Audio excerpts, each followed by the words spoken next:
Please be seated. Welcome members of the 90mm anti-tank balloon with Recce Company 48 Infantry Battalion, who served with UNIFIL from October 1980 to April 1981. I also want to welcome my colleagues, members of Clonmel Borough Council, Lascahirlock, Councillor Siobhan, Lascahirlock of County Tipperary County Council, also a member of Clonmel Borough, obviously, Councillor Ambrose, Councillor English, Councillor Malloy, and Councillor Fitzgerald. I want to welcome you. I mentioned, here in the Town Hall, our historic Town Hall, just for those of you visiting the Town Hall for the first time. The origins of local government here in Clonmel, the origins of the office of the Mayor date back to the early 1600s, in fact 1608, and indeed its origins are enshrined in the royal charters behind me that date from those same early 1600s. The chamber in its current format dates from 1881, when Alderman Edward Cantwell was Mayor.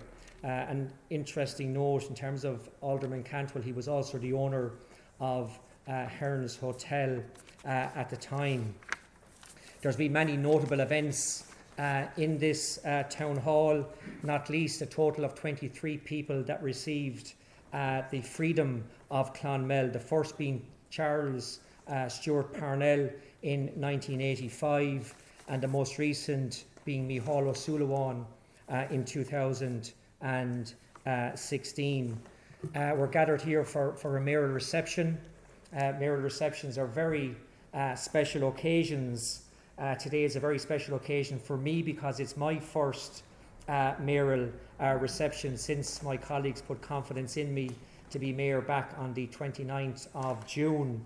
And indeed it's the first mayoral reception since the onslaught of the pandemic in March 2020, so it's all the more special. We do have restrictions in terms of numbers, and I hope there were anyone that was excluded, but we were limited to 16 guests.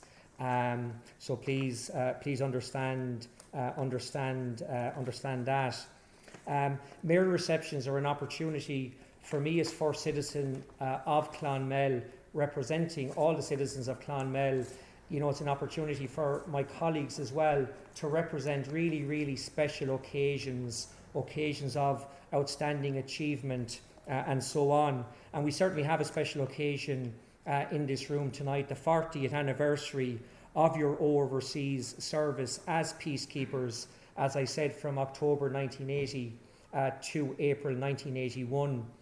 And what struck me, and in terms of my limited knowledge of history, this was certainly in the early days of Irish peacekeeping. I think if I'm correct, the Israeli invasion of Lebanon, I think in early 1978, if I'm correct. So I'm very conscious back in 1980, tensions were very, very high in the region, and I just want to recognise that, because obviously, you have many, many different attributes as members of the Defence Forces, but obviously courage is up there, and further on from that, dedication, discipline, all the attributes that go and make you the individuals that you are.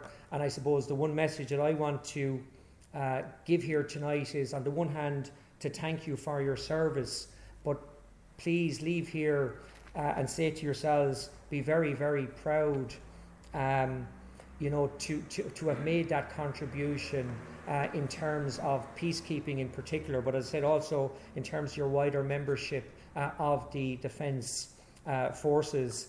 And I travel abroad a bit, and we always talk about Ireland's reputation abroad. We often hear of our political leaders talking about Ireland's reputation abroad, how well Ireland is respected across the international world. For a small country, we really punch above our weight. And I think one of the reasons for that is our record in terms of overseas peacekeeping, which brings me back to my core message here tonight, to be very, very proud. So I'll conclude at that. Just in terms of the rest of the format, I now call on my colleagues to intervene. Following on from that, I'm delighted that we have retired Colonel Shea Duffy with us tonight, Shay will speak about UNIFIL and the role, some maybe history around our peacekeeping role, and particularly with regard to UNIFIL. The final word appropriately will go to the platoon commander, my good friend Jim Cahill. I particularly also just want to recognise that we also have here tonight the chairman of the Clonmel branch of UNIFIL, Shawnee Cosgrove. And Shawnee, you're very, very welcome. And I want to thank our Bobby here as well, also I think an officer with UNIFIL, and he's in charge of the video side, the digital side. Thank you to Shawnee. At the conclusion, perhaps approximately in 45 minutes time or less, we do have John Kelly here to take just a number of photographs, maybe to capture the occasion. And I'll also bring out the visitors book, and please, if you could all sign the visitors book before you leave as well. So thank you. Go back to my core message for the third time. Be very, very proud. It's my pleasure to accord this mayoral reception to you on the 40th anniversary of your overseas service back in 1980, 1981. And I'll now call on my colleague, Councillor Ambrose, also the Lasca Hirlock of Tipperary County Council, to say a few words. Thank you. Mr. Mayor and colleagues and retired Colonel Duffy and my own good friend and former colleague Jim Cahill, and former platoon commander, and Shawnee Crotty, of course, chairman of Sean Cosgrove, who of course chairman of UNIFIL House, and indeed extinguished all the retired members of I'm delighted to be here this afternoon. I want to thank you, Mr. Mayor, for according this reception. I remember Jim and I last year were in touch when I was Mayor, and we were hoping obviously for the 40th that we would have this reception in November, but of course COVID-19 dictated otherwise. So I just want to thank you for just the information that we have in respect to that particular mission as we celebrate here the 40th anniversary of the Overseas Service Peacekeepers with the United Nations Interim Force in Lebanon, UNIFIL, from October 1980 to April 1981. And Irish battalions serving with UNIFIL consisted of 3 rifle companies, a HQ company, logistics and administration, and Recce Company. And the Recce Company was made up of heavy mortar troop, 120 and 81mm mortars, cavalry troop, armoured element and technical support, and an anti-tank platoon. In addition to armoured and foot patrols throughout the own company area, Recce Company provided the Battalion Mobile Reserve and also formed a major part of the Force Mobile Reserve, which meant that they were on call to support all contingents in the UNIFIL AO. And the anti-tank platoon, all but one member of the platoon, was stationed in Hicken Barracks, and in advance of the departure for duty for Lebanon, all members of the platoon completed tactical training and live firing exercises with both 84mm and 90mm weapons. And the platoon consisted of 1 lieutenant, 1 sergeant, 2 corporals, 8 privates, and 3 members of the platoon came from Carrick-on-Shore, 1 from Limerick, and the remainder from Clonmel. And in honouring you all here today, we're also honouring all of those who have served abroad, not alone representing Ireland, but also as ambassadors of Clonmel, because having left from here, Hicken Barracks, and we're delighted that, albeit Hicken Barracks itself closed in March 2012, we're also delighted that our connection and tradition with the Army continues, and as Shawnee would know, as late as lately, we all attended the annual Mass for the deceased members of the Defence Forces, and indeed have enjoyed, of course, also invites up to the UNIFIL House as well. And I spoke to Shawnee earlier as well in relation to Hicken Barracks, the future life of Hicken Barracks as well. But we want to thank you, and we want to thank you for your service and dedication. And indeed, as the Mayor has said, that when we give somebody a reception here, we do so the entirety of the Council on behalf of the people of the Clonmel district. So it's not just on our own behalf. We are very grateful to the commitment and dedication that you have given in service. I'm delighted to be here today on this very special occasion to mark the 40th anniversary and we're very proud of you all, of an Ireland for the Aldi Federal Market. I now call on Councillor Pat English. Thank you, Mayor. Mayor, fellow councillors, Colin Duffy, platoon commander, platoon Cal, and members of the platoon. I suppose it's unique in itself that you're all still alive. 40 years is a long time in anyone's 2 life sentences, as they call it, in some sections. But just to join in with the rest of the members here in thanking you for the outstanding service you've given overseas, and since you've come back. I know a number of you are volunteers in various organisations since then, and that service is being acknowledged by the Mayor here today, which I thank him for. And just to say, I know you're friends for life once you're out serving your country like that on foreign mission, on peacekeeping service, and that friendship stays with you for life. And I know myself as a member of the FCA myself here locally for about 10 years.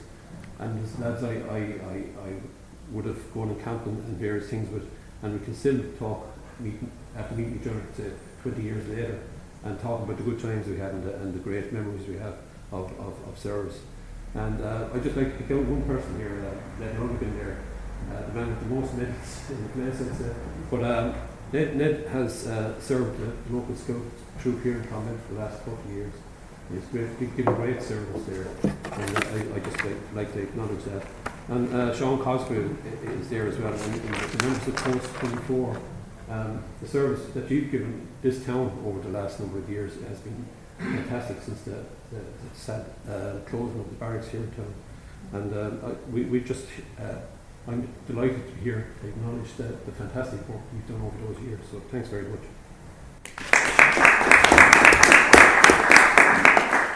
I now call on Councillor Recce Coy. Thanks, Mr. Mayor, Lieutenant Colonel, Jim, colleagues, and honoured guests. Just to concur, I suppose, what has already been said, I'm delighted that it's a bit of history in itself today, that it's the first Mayoral reception since the COVID hit us all so severely. And it was a wonderful way, I suppose, for the public representatives to pay tribute to various organisations in the town, voluntary groups, and so on, and to commend you for the huge work that you yourselves have done, because you could always appreciate going overseas many years ago. There was a big challenge, and maybe for your families still back here in Clonmel, it probably wasn't an easy thing to do. And just when I knew this reception was coming up, I'd been showing my own youngsters, Netflix today is probably bringing lots of things into our room, but you have the one recently there. They show the peacekeeping forces out in Bosnia. You don't know the teachings that can go on, both from the personnel, the army people, and trying to work in a country with different cultures to our own. You had I'm sure how to pronounce it, but Jacksonville was another one that probably brought home, the difficulties encountered by the Irish peacekeeping forces back all the years.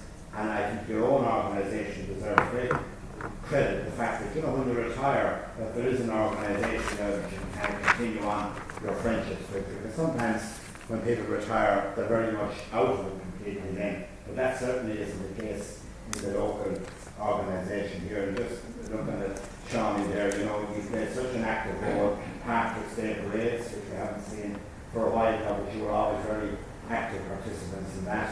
And I know you have the railway station above that you do work in that all the time. So it's a great way of keeping the presence of the army here in Clonmel, despite the fact that the barracks is no longer with us. But I think in Clonmel we always have that link with the kicking. And just to say once again to thank the Mayor for calling this reception today, and wish your organisation all the very best in your day.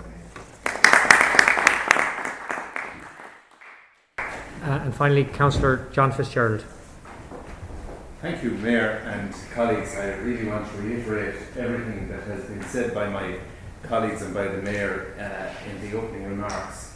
I think this is a great occasion, the 40th anniversary of this platoon and their service to UNIFIL, which your reputation goes before you in this regard. And my own father served as a private in the Curragh camp in Kildare after he left school. for a couple of years, not for that long, but he did. So there, I have a link to the Army Service, and I'm a proud link that I grew up being very aware of. And I think as a person that was a schoolboy in the 1970s and 80s, we were very aware of the UNIFIL,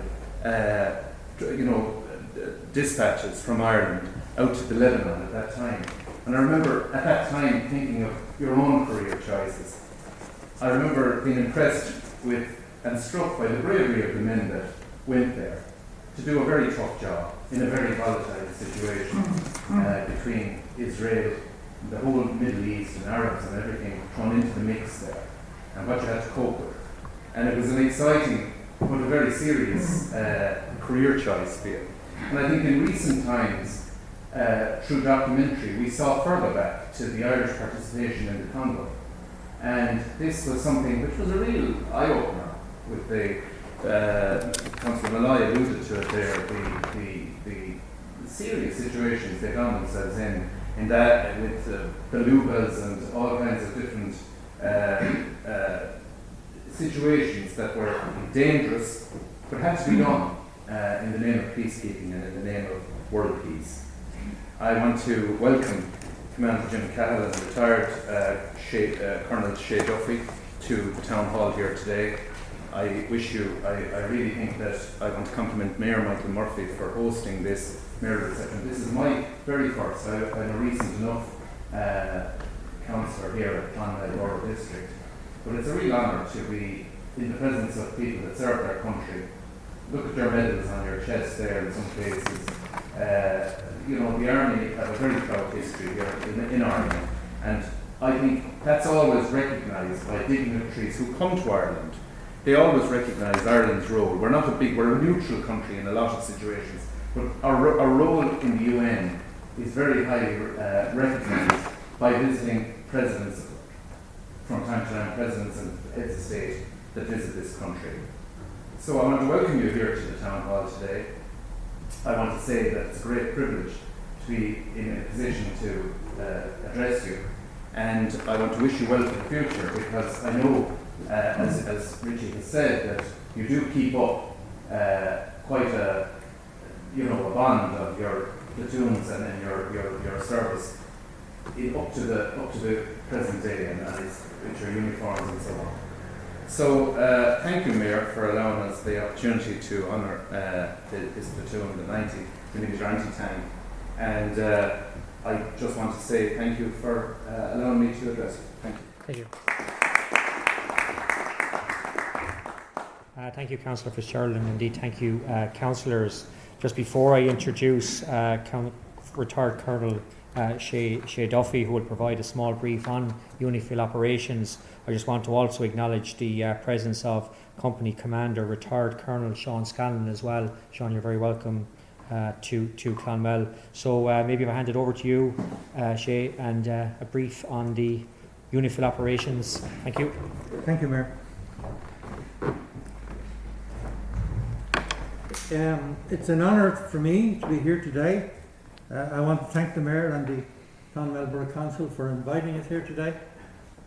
It's an honour not just for me personally, but it's an honour for Jim and his platoon, wonderful men from Clonmel, a town famous in Irish military history. So it's a great honour for us, but it's not just an honour for us in the platoon, it's also an honour for the Defence Forces. The Defence Forces is always honoured when it's recognised publicly by our elected representatives, because we feel that while we are in service, we often feel that our elected representatives who are also in service are not adequately recognised for the service they do. In respect of the peacekeeping, I just want to very briefly put Lebanon in context. Peacekeeping is not in the UN Charter. There's nowhere you will find in the UN Charter any mention of peacekeeping.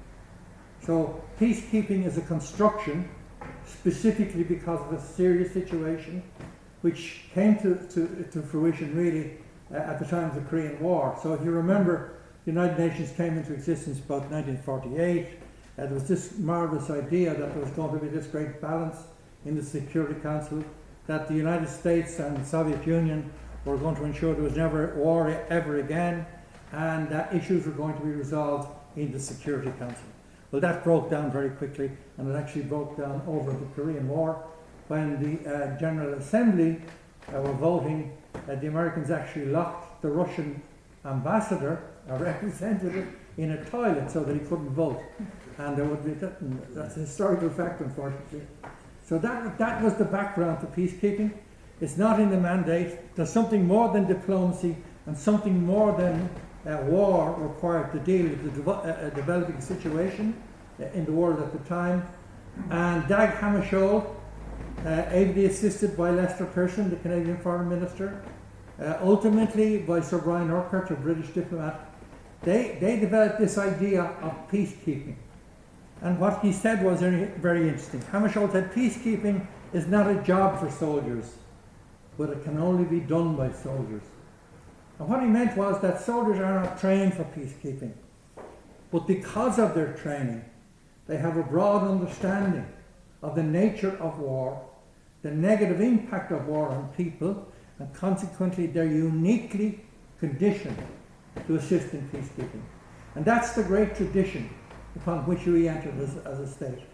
When we first embarked upon the United Nations operations in 1958, when we sent 12 officers from Ireland to Lebanon to be observers in the very first mission. And it's developed from there. We've had over 40 missions. We've been in Africa, Asia, Central America, Europe, 40 missions. In the Congo, we had over 6,200 soldiers there. In Lebanon today, almost 40,000. We've had 88 people have died in overseas service. So it is in this background that Jim and his merry men find themselves in a small little village right in the centre of our area of operations in Aita Zut in Lebanon. Now a little aside about Aita Zut, one of the greatest disappointments in my life was in the village next to Aita Zut. We had taken over the lease of a garage, it was called Caltex, and we serviced our vehicles there. And the owner of that particular garage had a son who was 6 years of age when Ireland started in the area, and eventually his mother dressed him up in Irish uniform, and every time a dignitary came to the area and we turned out the guard, this little kid turned out with the guard, and eventually he grew into a man. And at 19 years of age, those notorious soldiers from the Western Command smuggled him out of Lebanon to Athlone, where they thought they could get him to join the army. And they asked for my support for the same reason that Jim asked for my support, because our commanding officer, unfortunately, he was unwell at the time and he's since died.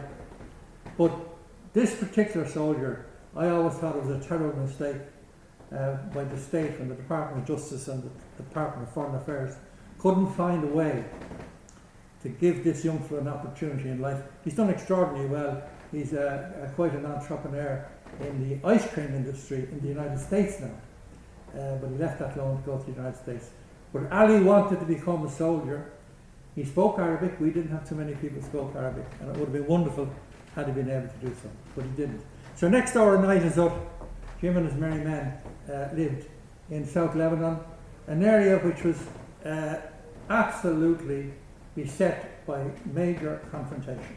Israel had invaded Lebanon in 1978. It subsequently invaded Lebanon for the second time after we left. Now, it had nothing to do with the fact that we had left. We weren't so good at the game that we kept the Israelis out. But in 78, when they invaded, they took over part of South Lebanon. One of the great strategic objectives, Israel only works on strategic objectives. Unbelievably strong country in taking advantage of every opportunity which presents itself, have a clear national plan, develop that national plan, and water is at the centre of their whole national security concept. And there's a famous river in South Lebanon called the Litani River, and Israel occupied up to the Litani River. Now that little plan didn't work out for them because they eventually had to leave there and they had to withdraw from there. But when we were in South Lebanon, the Litani area, up to the Litani River, was the UN area of operations. So from the Israeli border to the Litani River was the UN area of operations. It was occupied on behalf of Israel by a Shia militia, or a militia in South Lebanon, who caused us all sorts of stress, killed our soldiers. There were direct Israeli support in the area. And Jim literally lived under, this platoon, literally lived under a hill where this militia had domination of our area. So this was an area where in the evenings and at night you had to be extremely careful where you moved. There was always the danger that somebody could open fire on a village, or some of the people in the village would open fire on the posts which the Israeli militia had in our area. So there was constant stress, constant concern. And Jim's team were there. They did our job for 6 months. Unfortunately, we managed to lose 3 soldiers. One, a chap called Marshall, died of natural causes, tragically. But the other 2 soldiers were killed a matter of days before we left the area of operations. They were killed on the 28th of April, 1981. Kevin Joyce and a chap called Doherty from Donegal, very sadly.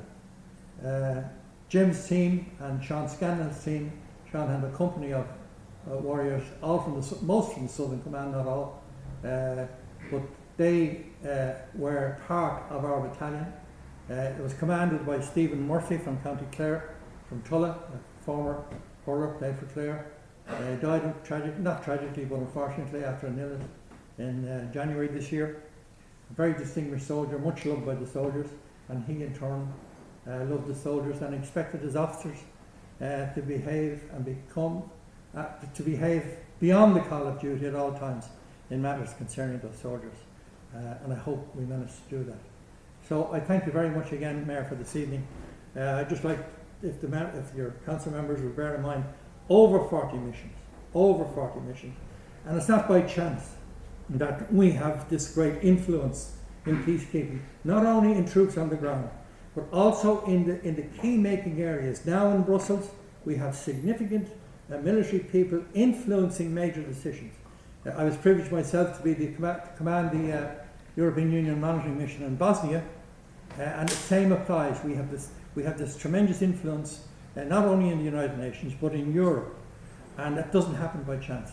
We have a wonderful organisation, a wonderful training establishment and organisation, an outstanding military college, and we need your support.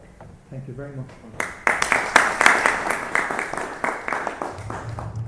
Yeah, look, I really want to thank Colonel Duffy, retired Colonel Duffy, for bringing to life what we have in the room here tonight in terms of the events and, that brief on peacekeeping, and, really, really remarkable. And I probably shouldn't say this, but when Jim contacted me, Jim gave me a little biography on each of you, and I'm not going to mention them all, but just some things that really stuck out with me.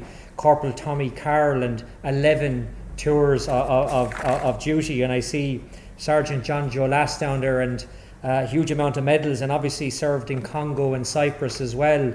Yeah, Mick Boland, former Tipperary footballer, one of 3 brothers that served in Kicken Barracks. I see that's also the case with Private Tony McGarry, one of 3 brothers. I know my colleague Councillor English mentioned Private Ned Lonergan. For some reason he has down here that you're a top class chef, Ned, for some reason, but so much more. And others, I think Councillor English again mentioned what you've given back to the community. I see in the case of Private Billy Marr, major involvement in developing underage sports, so much more in those biographies as well. So yeah, it's it makes tonight or this afternoon all the more remarkable. So I'm going to give the final word over to you, Jim, platoon commander, and maybe just to sum up today's events and maybe put a bit more context. Thank you, Jim. Thank you, Mr. Mayor, and thank the elected members of the Borough Council for your very kind words. Let me assure you, we feel very proud here today. We're really honoured by being afforded this mayoral reception by you, Mr. Mayor, and for the support of the elected representatives here. Members of the Defence Forces, they swear an oath that's to be faithful to Ireland and loyal to the Constitution, and each one of us, we stick to that rigidly.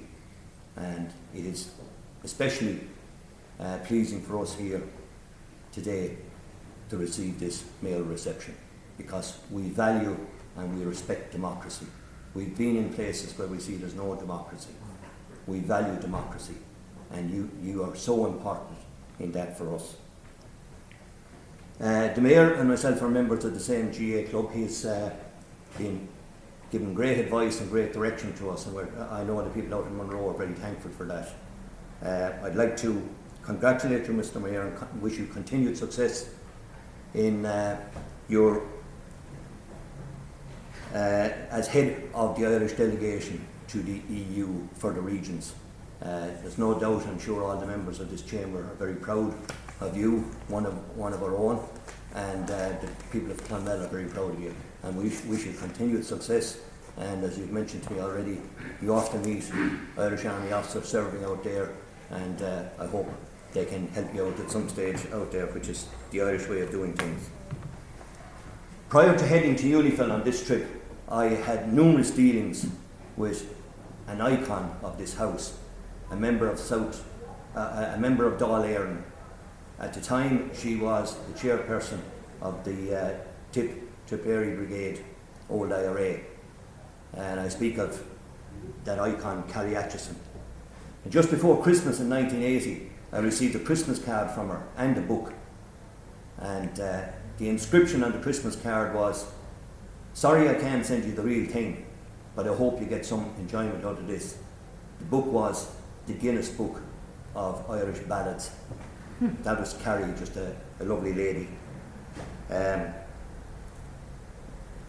Just to mention that UNIFIL was created by the Security Council in March 1978 to confirm the withdrawal of the Israeli troops, which the Colonel has referred to restore international peace and security, and to assist the Lebanon government in restoring its effective authority in the area. A large task, I can assure you, and that's why there's probably troops still out there, because if you don't get both sides of the argument to sit down and decide that they want peace, it's almost impossible to achieve it. Now, these gentlemen here that you refer to, they're excellent soldiers. I have to say that, and I mean it most sincerely. And I was extremely fortunate to have such hard-working, loyal and efficient men around me to help us to fulfil our mission out there. My right-hand man, Sergeant John Joe Last, he'd incredible experience. He had served in the Congo and in Cyprus beforehand, and he was a huge asset to me. He left shortly after we coming home from Lebanon. I don't know whether we caused that or not, but he left at the end of 1981. He left the army, and about maybe 10 years later I met him in Clonmel, and I asked him, "What are you working at now, John Joe?" And his reply was, "I have a lot of good men under me now." And I wasn't any the wiser after that, so I had to ask the question again, "What are you working at now, John Joe?" I said, "I'm caretaker down in St. Patrick's Cemetery, working for the local authority." So hence all the good men that were under him. A number of years after I leaving the Defence Forces myself, I was very fortunate to work with Councillor Siobhan, a real genuine and sincere lady. And I have to mention her recently departed dad, Alderman Tom, who passed away in May, a thorough gentleman, and like his daughter, a great friend and a great supporter of Keegan Barracks, and may he rest in peace. These gentlemen here made many sacrifices whilst they were in the Defence Forces, and whilst they were overseas there were some lonely times, but at the same time there were some very happy times and some very fulfilling times. I would like to remember some people here that Colonel Duffy referred to, and some people closer to us that passed away during our trip. Paddy Murphy went on 2 weeks annual leave, and whilst he was on annual leave, we got some very sad news from home that his mum, Bridie, had passed away unexpectedly. Now, in those days we didn't have mobile phones, iPhones, iPads. Communication was quite poor. We were unable to contact Paddy to give him the sad news, and we had to wait until he got back from his holidays. A very tough time for a young man at the time. Also, Mr. Mayor mentioned 3 brothers, the McGarrys. There's 2 of them here today, Pat and Tony. They had a 3rd brother serving in Kicking Barracks who passed away tragically whilst we were on that trip abroad. And I would like to remember those people today that have passed on. At our time in Lebanon there was 550, roughly 550 troops in the battalion. You'd never get to know all of those. You really looked after your own area. But as Colonel Duffy said, there was 2 in particular who died in tragic circumstances. Private Hugh Doherty, who was shot, and Private Kevin Joyce, who was assumed to have been taken hostage from an observation post, and despite massive searches being undertaken, he was never found, and he is presumed killed in action. That really brings home to everybody, when this happens, it hurts everybody in the battalion. They're like brothers, you might never know them, but that's what the Defence Force is about. That's the way we're trained. We look after each other. And I know, listening to the Mayor and the councillors here today, it is great for us to hear that you acknowledge that and that you are there to look after us as well. And again, I just go back. That's what democracy is about, and we would like to think we always upheld democracy in this country. Just on a sad note, I don't know whether you've heard, or my colleagues would have heard, that Private Richard McGrath from Carrick-on-Suir died yesterday. He was shot in a very serious incident where a corporal Michael McCarthy from the 4th Battalion in Cork was shot and killed in the same incident on the 15th of November 1991. 30 years ago on Monday. But again, Richard, rest in peace. To conclude, we know, all of us know, that the Mayor and the councillors make many sacrifices for us. We know that you're not always appreciated for them. We know there are very cynical people out there, but we do understand that you make a lot of sacrifices for the betterment of the people of Clonmel. Thank you again for this magnificent honour. We really, really appreciate it. We're sort of gobsmacked by this today. It is a huge honour to us, something that I know all of us will carry to the grave. And may I, on behalf of my colleagues, wish you, Mr. Mayor, your elected members, and your families every good wish in the future.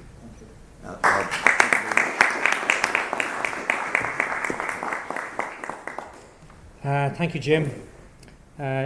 You're very generous, Jimmy, in terms of talking about the sacrifices that we make as public representatives. And yes, we do make sacrifices, but I know I speak for all my colleagues that those sacrifices are pale in comparison to the sacrifices made by members of the Defence Forces, and particularly members of the Defence Forces that serve overseas. But thank you, Jim. I'm also, it is a 40th anniversary. Colonel Duffy spoke about it. Jim, there's unfortunately, members of the Defence Forces that are no longer with us. And before I conclude and before I present the formal scroll, perhaps to Jim, I think it would be appropriate just to have a minute's silence, just to remember, those names that were mentioned tonight, just to remember them here in the chamber, because I'm sure it is a poignant day for you, celebrating the 40th anniversary, and there will be times you've mentioned them, you'll probably talk about them again up at Ionvai House, those members that are no longer with us. So before I present the scroll, can we have a minute's silence maybe be upstanding for those members that are no longer with us?